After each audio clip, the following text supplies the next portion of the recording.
Every decision in your business ends up on your desk, not because it needs to be there, because your team doesn't know where the boundaries are. I was working with a property business recently. The founder had a team member who couldn't approve anything over $500.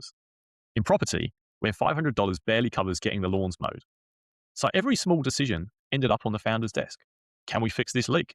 Can we approve that invoice? What about this contractor quote? She was drowning in decisions. Decisions her team should have been making themselves. The problem wasn't her team. Her team was capable.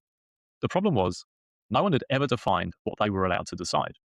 The boundaries were vague. The thresholds were too low. So everyone defaulted to asking, just to be safe. Today, I want to talk about decision lanes. It's a simple structure that gets your team moving without you being the bottleneck. Here's how it works. There are 3 lanes. Lane 1, what the team decides without you. These are routine decisions within their area. If someone owns a result, they should have the authority inside that lane. They don't need to ask. They don't need to check. They just need to decide and move. For the property business, this might be anything under $2,000, or routine maintenance decisions, or scheduling with existing contractors. Things that happen regularly, things where the risk is low, things that don't need you at all.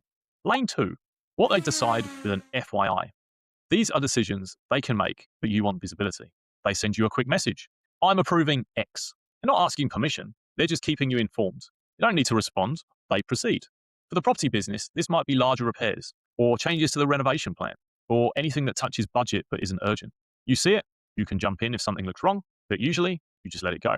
They made the call. You got the update. Done. Lane 3, what only you decide. These are the true exceptions. Material risk, large commitments, things that could hurt the business if they go wrong, new vendor relationships, changes to the overall project scope, anything that sets a precedent. This lane should be small. If everything is in lane 3, you haven't built a business, you've built a job for yourself. Now, here's where most businesses get stuck. They never write these lanes down. The founder has a vague sense of what they want the team to decide. The team has a different sense of what they're allowed to decide. And in that gap, everything escalates. Because when people don't know where the boundary is, they ask every time, just to be safe. It's not that your team is incompetent. It's that you've never told them clearly what's in their lane. So the first step is simple. Write it down. For each role, define the 3 lanes. What can they decide alone?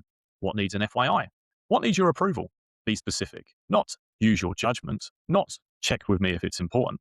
Specific thresholds. Specific categories. Specific examples. If it's vague, it's not useful.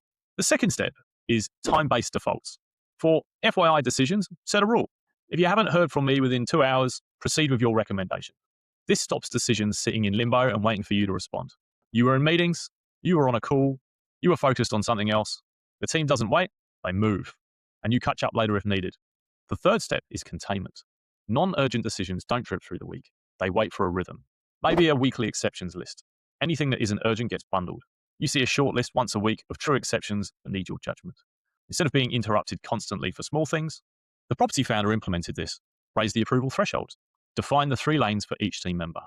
Set up a weekly exceptions review. What happened? The noise dropped dramatically. The team moved faster, and she got blocks of uninterrupted time for the first time in years because her team knew what they were allowed to decide. And so they stopped asking for permission that they never needed. The decisions that used to pile up on her desk, most of them were lane 1 or lane 2.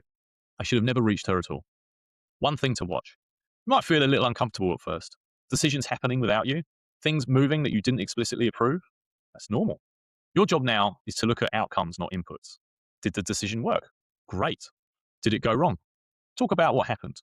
Adjust the boundaries if needed, but resist the urge to pull everything back into lane 3. That's how you end up drowning again. Your team is capable of more than you're letting them do. Give them the lanes.